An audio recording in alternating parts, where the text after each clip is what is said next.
భగవద్గీత మొదటి అధ్యాయము. కురుక్షేత్ర రణరంగమున సైనిక పరిశీలనము. మొదటి శ్లోకం.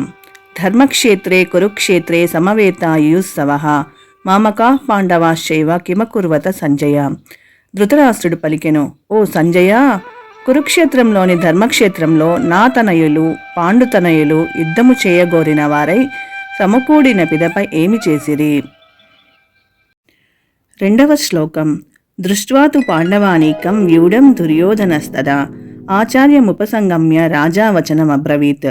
సంజయుడు ఈ విధంగా పలికెను, ఓ రాజా, పాండుతనయుల ద్వారా వ్యూహముగా ఏర్పాటు చేయబడినట్టి సైన్యమును చూసిన పిదప రాజగు దుర్యోధనుడు తన గురువు దగ్గరికి వెళ్ళి ఈ మాటలు పలికెను. జై శ్రీకృష్ణ. మూడవ శ్లోకము. పశ్చైతాం పాండుపుత్రాణామాచార్య మహతీం చమోం వ్యూఢాం ద్రుపదపుత్రేణ తవ శిష్యేన ధీమతాం. ఓ ఆచార్య, మీ బుద్ధికుశలుడైన శిష్యుడగు ద్రుపద తనయుని ద్వారా దక్షతగా ఏర్పాటు చేయబడిన పాండుసుతుల యొక్క గొప్ప సేనను గాంచుము.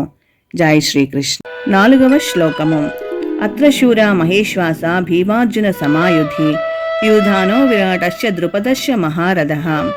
ఇక్కడ ఈ సైన్యంలో భీమార్జునతో సమానంగా యుద్ధం చేయగలిగే శూరులైన ధనుర్ధనులు చాలామంది ఉన్నారు.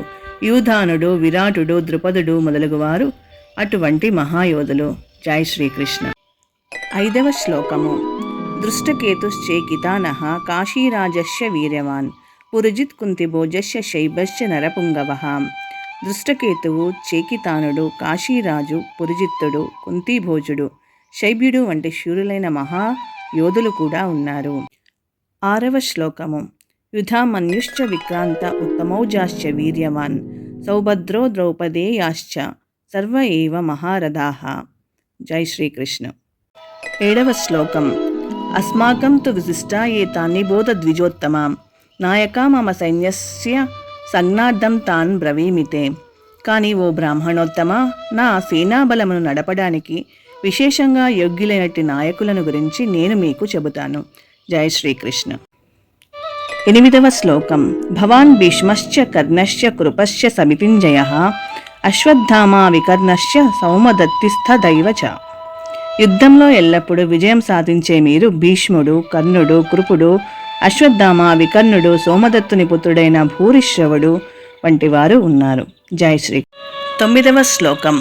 అన్యే చ బహవః శూరా మధ్యే త్యక్త జీవితాః నానాశస్త్ర ప్రహరణాః సర్వే యుద్ధ విశారదాః. నా కొరకు తమ జీవితములను త్యాగం చేయడానికి సిద్ధపడిన పలు ఇతర వీరులు ఉన్నారు. వారందరూ నానా రకాల ఆయుధాలను దాల్చి యుద్ధ నిపుణులై ఉన్నారు. జై శ్రీకృష్ణ. పదవ శ్లోకం. అపర్యాప్తం తదస్మాకం బలం భీష్మాభిరక్షితం పర్యాప్తం త్విదమేతేషాం బలం భీమాభిరక్షితం. మన బలము అపరిమితంగా ఉన్నది. మనము భీష్మ పితామహునిచే సంపూర్ణంగా రక్షింపబడుతున్నాము.